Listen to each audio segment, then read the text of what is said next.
আসসালামু আলাইকুম মুসলমান ভাইয়েরা। আমাদেরকে একদিন মৃত্যুবরণ করতেই হবে। আমরা যত সুরক্ষিত থাকি মৃত্যুবরণ করতেই হবে।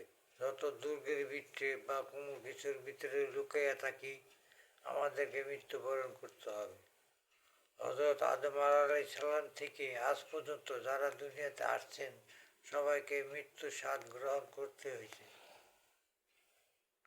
এবং এখন থেকে যারা আসবেন দুনিয়াতে তাদেরকেও মৃত্যুর স্বাদ গ্রহণ করতে হবে, এবং ভবিষ্যতে যারা আসবেন দুনিয়াতে তারাও হযরত আদম আলাইহিস সালামের কাছে মৃত্যুর স্বাদ গ্রহণ করতে হবে।